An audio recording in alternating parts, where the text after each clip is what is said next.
నిజామాబాద్ జిల్లా సాలూరా మండల కేంద్రం నుంచి బైన్సా వరకు రోడ్డు నిర్మాణ పనులు కొనసాగుతున్నాయి. రోడ్డు నిర్మాణ పనుల సమయంలో కాంట్రాక్టర్ ప్రమాద సూచిక బోర్డులు పెట్టాల్సి ఉంది. అయినప్పటికీ నిర్లక్ష్యంగా వ్యవహరిస్తూ ఎలాంటి సూచిక బోర్డులను ఏర్పాటు చేయకుండా, కనీస జాగ్రత్తలు తీసుకోకుండా వాహనదారుల ప్రాణాలతో చెలగాటమాడుతున్నాడు. మంగళవారం సాలూరా శివారు రోడ్డుపై డస్ట్ కుప్పలను వేశారు. అక్కడ ఎటువంటి సూచన బోర్డు ఏర్పాటు చేయకపోవడంతో బోధన్ వైపు నుంచి సాలూరా వెళ్తున్న రమేష్ అనే వాహనదారులు రాత్రి డస్ట్ కుప్పలు ఏర్పడకపోవడంతో కుప్పలపై నుంచి పడి తలకు తీవ్రంగా గాయాలవ్వడం జరిగింది. ఈ ప్రమాదం జరిగిన మరో అరగంటలోనే తగ్గెల్లి గ్రామానికి చెందిన మరో వ్యక్తి అక్కడే పడగా తలకు తీవ్ర గాయాలు తగిలి చెవి నుంచి రక్తస్రావం జరగడం జరిగింది. వెంటనే స్థానికులు వీరిని బోధన్ ప్రభుత్వ ఆసుపత్రికి తరలించారు. మీడియా అక్కడికి చేరుకోవడంతో అప్రమత్తమైన కాంట్రాక్టర్ వెంటనే డస్ట్ కుప్పలను లెవెల్ చేయించాడు. బాధిత బంధువులు బాధితులు రమేష్ రోడ్డు కాంట్రాక్టర్ పై చర్యలు తీసుకుని తమకు నష్టపరిహారం అందించాలని ప్రభుత్వాన్ని కోరుతున్నారు.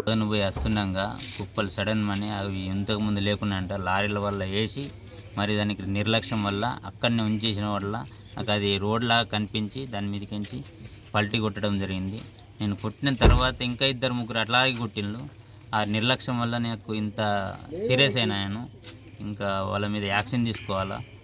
మరి ఇంత ఘోరంగా చేయడం మంచిది కాదు. అది కాంట్రాక్టర్కు ఇమీడియట్లీ అది కేసు చేయాలని చూస్తున్నాం.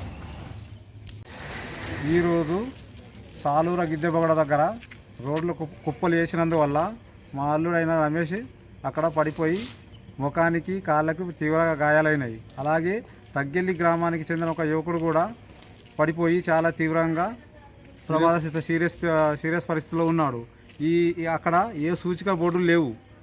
ఏ సూచిక బోర్డు లేనందువల్ల ప్రమాదాలు జరుగుతున్నాయి. దీన్ని కాంట్రాక్టర్ నిర్లక్ష్యం చాలా ఉన్నది.